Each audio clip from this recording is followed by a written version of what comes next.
यज्ञ शब्द का ट्रांसलेशन किसी भी भाषा में नहीं हो सकता।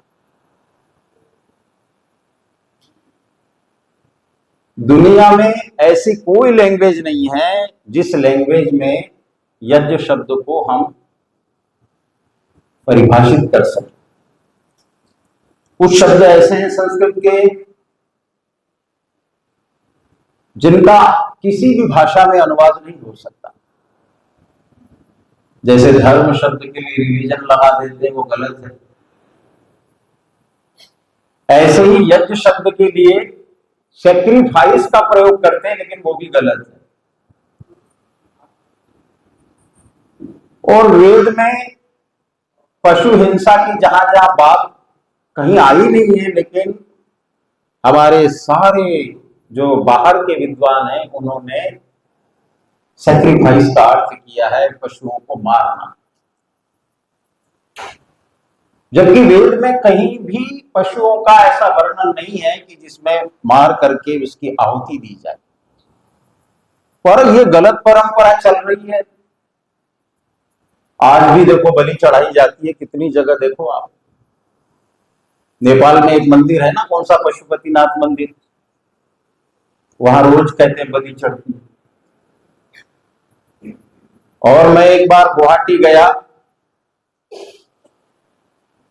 तो वहां का एक मंदिर है, कौन सा मंदिर, कामाख्या मंदिर। तो मैंने कहा भाई यहां पर भी सुना है कि बलि चढ़ती है। तो बोले हाँ चढ़ती तो है। तो यूनिवर्सिटी में हम जहाँ गए थे, हमने कहा जरूर वो मुझे दिखाओ जरूर, मुझे वो पूजा तो करनी नहीं है। मैंने कहा जहां वो होती, बोले रोज होती। मैंने कहा तो उन्होंने कहा रोज होती है। मैं आपको क्या बताऊं, जब उस दृश्य को देखा मैंने अपनी आंखों से, तो मैं अभी भूलता नहीं। और मुझे रोना आता है कभी भी पशु को देखता हूं तो। छोटे छोटे से बकरे के जो पीले होते हैं ना, उनको लाइन में खड़ा किया है साहब, और इतने मोटे मोटे क्या बोलते हैं, लकड़ी के नीचे इतना मोटा लकड़ी का डंडा, और उसके ऊपर उसके गर्दन को उसके बीच में डाला जाता है, और ये फरसा चलाया जाता है एक बार में, बिल्कुल चारों तरफ खून ही खून होता है।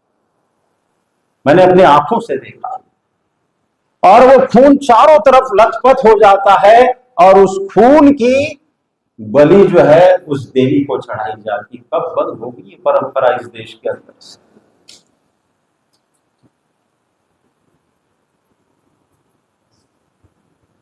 कितना जघन्य तरीके से क्रूर कर्म किया जाता है, और लोग कहते हैं बलि देवी जो है इससे प्रसन्न होती है। हाय हिंदू, तुम कब सुधरोगे? ऋषि दयानंद अकेले आए, लेकिन अब हजारों लाखों ऋषि दयानंद की जरूरत है, तब जाके इस देश के अंदर इस प्रकार की कोई सुधार हो सकता है। अन्यथा तो पता नहीं, हर जगह इस तरह की बातें देखने को मिलती है। और प्रमाण क्या देते हैं? प्रमाण कहते हैं ऐसा वेदों में लिखा है। इन मूर्खों को ये नहीं पता कि वेद देखे भी नहीं है, और आप कहते हो कि वेद में है। मेरी माताओं, सज्जनों, बहनों, ऋषि दयानंद कहते हैं कि अजामेध, गोमेध, अश्वमेध, ये नाम सुने होंगे आपने, नरमेध, अश्वमेध, इनका अर्थ वो नहीं है जो समझ रहे हो तुम। स्वामी जी ने अनेक ग्रंथों के प्रमाण देकर के कहा, राष्ट्रम वही अश्व,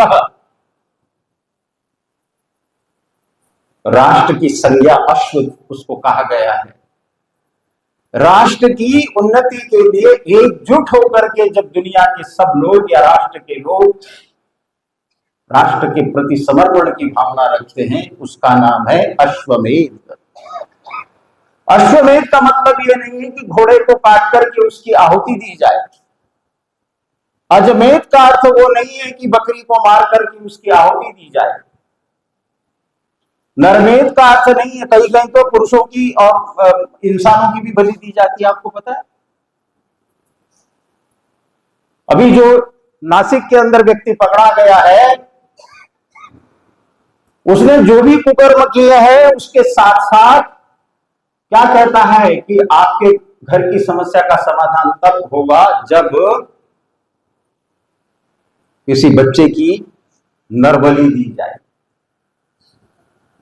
कितना जघन्य अपराध इस देश के अंदर हो रहा है, और कुछ समाज सुधारक जब इस बारे में बात करते हैं तो लोगों को बड़ा अटपटा लगता है। महाराष्ट्र के अंदर पानसुरे नाम के एक समाज सुधारक हुए, बहुत इन्हीं कुरीतियों के खिलाफ उन्होंने आवाज उठाई तो उसको जान से ही मार दिया। अभी तक वो प्रकरण चल रहा है।